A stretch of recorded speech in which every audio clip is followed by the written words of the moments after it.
उसका पाप लेकर अपने पेट में घूम रही है। अब तो तेवर दिखा रही है। अनिरुद्ध भी जनक से कन्फ्रंट करेगा और जनक से पूछेगा कि भाई ऐसा कैसे तुमने इल्जाम लगा दिया।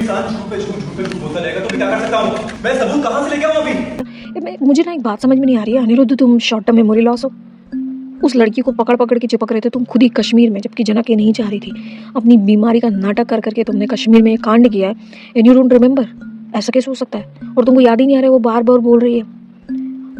सो hello and welcome back to Sheesha POV. तो आज बासु हाउस में आए हैं लॉलन और उसकी माँ, लेकिन शुभो यानी कि अनिरुद्ध का फादर उसकी माँ को दूर से देख करके ही पहचान जाता है कि ये कोई और नहीं शुभो की सीनियर की वाइफ है। ये तो प्रणेता की बीवी है, तो मतलब लॉलन प्रणेता का बेटा है। वो जिसको शुभो ने बर्बाद करने में कोई कसर नहीं छोड़ी थी और इसीलिए वो पूरी कोशिश कर रहा है कि किसी भी हालत में शादी रोकनी होगी। नहीं, मैं इतना बड़ा रिस्क नहीं ले सकता, मुझे किसी भी तरह ये शादी तो नहीं होगी। लालन और उसकी माँ मिठाई लेके आए हैं, अपनी हैसियत के अनुसार फल लेके आए हैं। शुभो और तनुजा जैसे ही उनको देखते हैं वैसे ही ताने मारने लग जाते हैं और उनको नीचा दिखाने में कोई कसर नहीं छोड़ते हैं। और बाकी जो बचा खुचा होता है वो बिपाशा बुरी तरीके से उनको ट्रीट करती है और कहती है कि क्या लाए होंगे ये अपनी हैसियत के हिसाब से।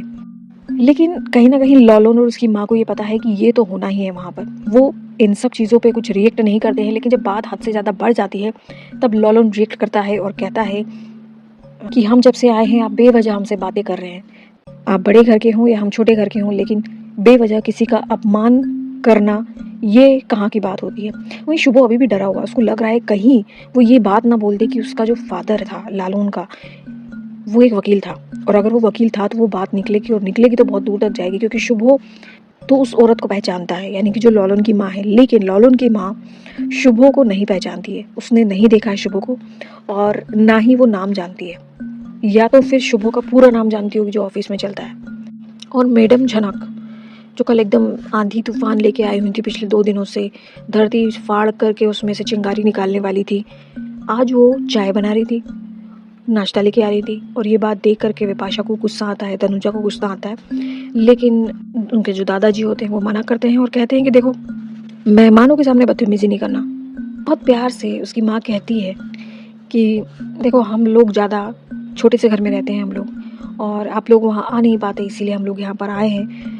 अपू वो हमारे घर में एडजस्ट कर लेगी, हमारे यहाँ ज़्यादा खाने पीने का तो होता नहीं है, दाल चावल बनाते हैं। तो बड़ों माँ कहती है नहीं वो दाल चावल ही खाती है। विपाशा बीच में कूद पड़ती है और कहती है कि अरे दाल चावल तो खाती है लेकिन बहुत सारा खाती है, आपका राशन ख़त्म हो जाएगा इतना खाती है।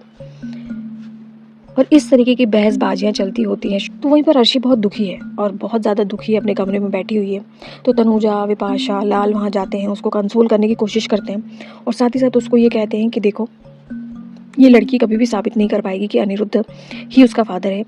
मुंबई में उसके साथ कौन कौन था, अर्शी बताती है कि आदित्य कपूर था। तो तनुजा बोलती है और विपाशा बोलती है कि आदित्य कपूर का ही बच्चा होगा, आदित्य कपूर ने उसको कहा होगा कि जाओ उसके यहाँ से पैसे लेके आओ और ऐसे ही वो कमाता भी होगा। इस तरीके की बातें हो रही है। फिर तनुजा कहती है कि हम उस पर डिफेमेशन का केस डालेंगे और इतना उससे डिमांड करेंगे कि वो कुछ भी नहीं कर पाएगी और बदनामी अलग होगी। तो अर्शी कहती है कि आप ये सब करके क्या करेंगे, मेरी बदनामी होगी, मेरा सेलिब्रिटी स्टेटस है वो ख़राब होगा, लोग बातें करेंगे, तो ये सब करने की आपको ज़रूरत नहीं है और मैं अब इस घर में नहीं रहना चाहती हूँ। तरीके से तनुजा उसको समझाती है। और कल आपको जनक, अर्शी और अनिरुद्ध की बहस दिखाई देगी, जहाँ पर जनक ये कहती हुई दिखाई देगी कि मैं ये घर छोड़कर जा रही हूँ, और अनिरुद्ध से उसकी बहस हो रही होगी। लेकिन जनक चुटकी ले लेती है और जनक कहती है कि सारी दुनिया तो इन पर भरोसा कर रही है, आप ही नहीं कर रही हो, ऐसा कैसा आपके बीच में बॉन्ड है।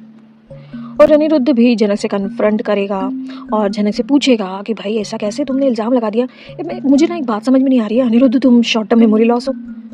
उस लड़की को पकड़ पकड़ के चिपक रहे थे तुम खुद ही कश्मीर में, जबकि जनक ये नहीं चाह रही थी। अपनी बीमारी का नाटक कर करके तुमने कश्मीर में कांड किया है एंड यू डोंट रिमेंबर। ऐसा कैसे हो सकता है? और तुमको याद ही नहीं आ रहा है, वो बार बार बोल रही है।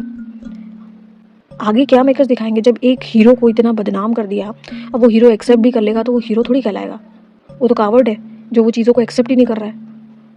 और वहीं जनक बेवकूफ़ जैसी लगी हुई है, चाय नाश्ता सर्व कर रही है, लोगों की जिल्लतें सह रही है, और वहाँ मुंबई में दोनों हैंडसम हंक गुरुजी रुद्र प्रताप और आदित्य उसको इंसाफ दिलाने के लिए लड़ रहे हैं। सो जनक सीरियल में बहुत ही कंफ्यूजिंग स्टेज पर अभी आ गया है।